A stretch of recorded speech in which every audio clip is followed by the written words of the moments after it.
Senator and Republican presidential candidate Rand Paul is with us this morning from Capitol Hill. Senator, good morning. Good to see you. Good morning. Thanks for having me. I want to ask you about what's happening in your state and county clerk, Kim Davis. Should she be fired or should she be allowed to keep her job?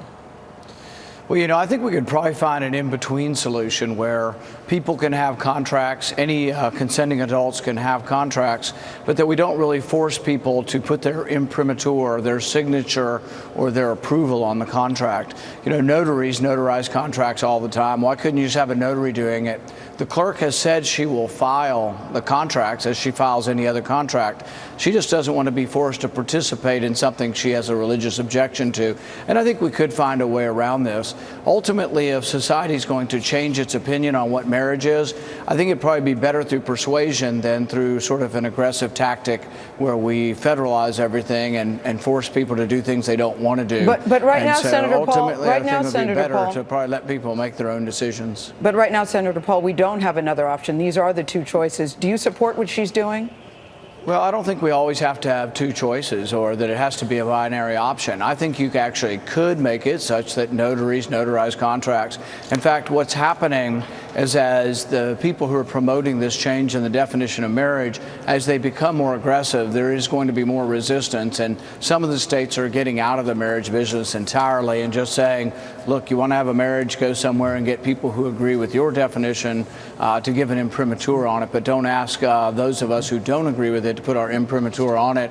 So I think ultimately that's what's going to happen. If the people who want to change things push too hard, they're actually going to make things worse. And I think persuasion's a much better way than sort of bullying people into believing what you believe in. Senator, what do you make of the request by the RNC for candidates to sign a pledge that they won't run as third-party candidates? Have you received that, and have you signed it? We have received it. I haven't signed it.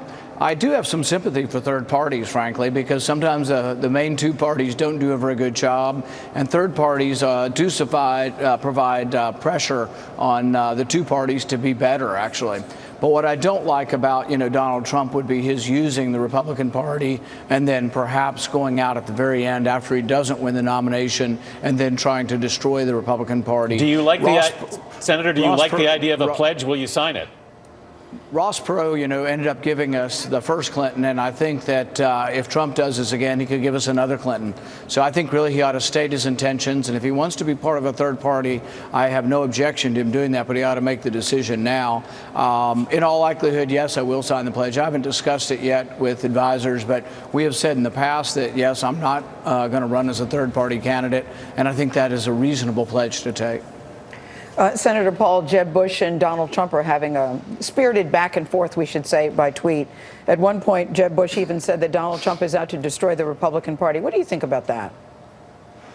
I think that Donald Trump is a fake. I think he's a fake conservative, and really there's not much about him that is conservative.